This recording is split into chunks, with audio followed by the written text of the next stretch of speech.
Video ini merupakan lanjutan pembahasan kita yang kemarin. Prediksi kita kemarin telah sampai pada momen kemisteriusan Amado. Tapi pada akhir chapter lalu, masih dua Shinju yang diperlihatkan muncul di Konoha. Entah di mana Shinju botol atau botak tolol, dan juga Shinju wanita bernama Matsuri. Namun, kita telah memprediksi bahwa mereka juga akan muncul.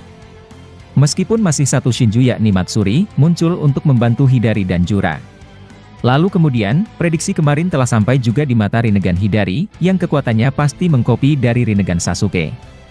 Kekuatan seperti Chibaku Tensei, kemungkinan juga dikuasai oleh Jura.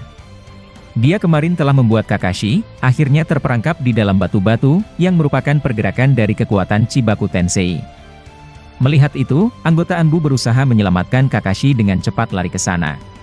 Tetapi, penyelamatan mereka gagal akibat Shinju Jura, dengan cepat menangkap mereka menggunakan Mokutonnya.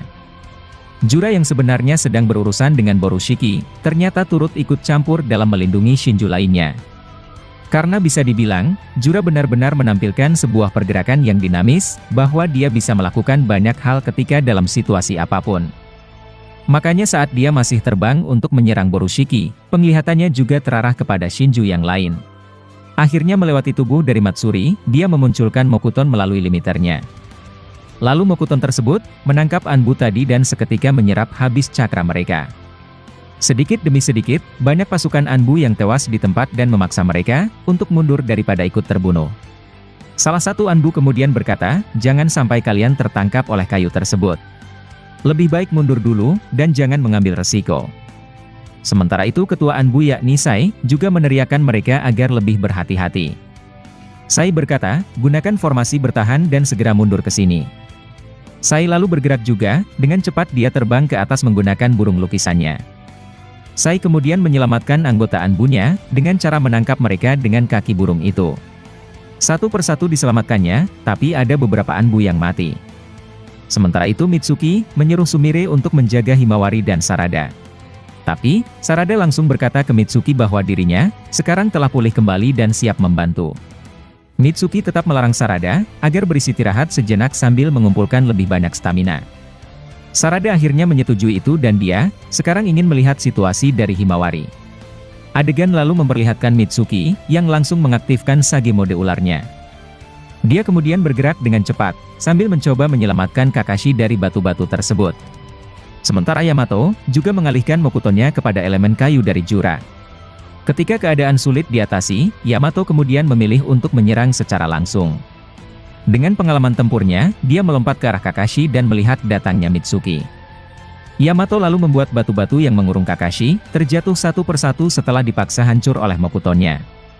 Mitsuki kemudian melihat jika apa yang dilakukan Yamato, masih belum berhasil sehingga dia menyimpulkan, jika masalah utamanya adalah Hidari. Mitsuki kemudian menuju ke arah Hidari, untuk langsung menyerangnya. Sementara itu Borushiki yang melihat situasi di sana, membuatnya merasa diremehkan oleh Shinju Jura. Momo berkata, sial di saat kami sedang saling bertarung, dia ternyata bisa melindungi teman Shinjunya. Aku masih tak menyangka, bahwa monster ini memiliki power yang begitu kuat. Momo lalu menonaktifkan Byakugan, dan kemudian langsung menyerang tubuh Jura. Jura tentu tak tinggal diam dan meskipun kekuatannya membantu Matsuri, dia juga bisa berfokus kepada Borushiki. Momo kemudian maju, sambil dibantu oleh Kawaki, Delta dan Koji. Kawaki melompat lebih dulu, sambil melancarkan pukulan yang begitu kuat. Tetapi, pukulan itu meleset jauh, akibat Jura menghindarinya menggunakan limiter. Sementara Koji, memanggil katak besarnya dan mengeluarkan elemen api, bersama air dari mulut mereka. Dengan dua kombinasi itu, muncul minyak panas yang mengarah ke Jura. Jura lalu membuat tameng dari elemen kayu, sambil bertahan dari serangan mereka. Delta dan Borushiki, juga sama-sama mengikuti Koji, dengan melancarkan serangan jarak jauh. Borushiki menggunakan Rasendan, dan berharap itu terkena titik cakranya. Sementara Delta, menyerang menggunakan laser miliknya. Jura hanya dapat bertahan, dari gempuran mereka bertiga sementara Kawaki, selalu kesal bahwa serangannya terus meleset. Akhirnya, dia mengaktifkan Sukuna Hikona, dan menjatuhkan kekuatan andalannya yakni kubus-kubus besar. Kawaki lalu berkata, dengan serangan kombinasi ini, dia tak mungkin bisa menghindar. Meskipun dia adalah pecahan Jubi, pasti dia memiliki batas tertentu dari penggunaan cakra. Sementara itu adegan berpindah, kepada Eida dan juga Daemon. Eida yang melihat keadaan menggunakan Senrigan, kemudian menilai jika para Shinju terlalu kuat. Dia berbicara ke Daemon dengan berkata, sepertinya, mereka berhasil membuat orang-orang terkejut. Daemon kebingungan, setelah mendengar ucapan dari kakaknya itu. Dia lalu bertanya, tentang apa maksud dari perkataan Eida. Eida kemudian menjawab, para Shinju terlalu kuat bahkan bagi Boruto dan Kawaki. Jenis kekuatan mereka, levelnya benar-benar begitu kuat berkat mata Rinnegan. Apakah kau tak berniat membantu mereka ke sana, Daemon? Daemon lalu menguap, sambil menampilkan ekspresi yang membosankan. Dia lalu menjawab, aku hanya akan bergerak lagi, jika kakak dalam bahaya atau diserang lagi oleh Shinju. Kau mesti ingat jika dirimu, juga sedang menjadi target bagi salah satu Shinju. Jika aku pergi ke sana, maka tak ada orang yang akan menjaga dirimu. Eida lalu menjawab, kau sepertinya meremehkan kekuatan dari kakakmu sendiri, Daemon. Daemon berkata lagi, meskipun kau memiliki gaya bertarung yang juga hebat, aku takkan ingin meninggalkanmu, Oni-chan. Nah, seperti yang kalian ketahui, admin berpendapat jika Eida juga kuat dalam hal bertarung. Karena jika dia lemah dan hanya memiliki satu kekuatan, tak mungkin Delta terlihat sangat segan kepadanya. Kalian tengok saja di chapter 8 kemarin, ketika Delta memarahi Kawaki karena membentak Eida. Delta bahkan memperingatkan Kawaki, bahwa Eida bisa saja langsung membunuh Kawaki, jika Eida sudah muak dengan sikap anak pungut itu. Nah, dari ucapan Delta tersebut, admin menyimpulkan jika Eida, pasti memiliki kekuatan misterius yang juga hebat. Serta dia, pasti juga hebat dalam hal taijutsu seperti seorang Daemon.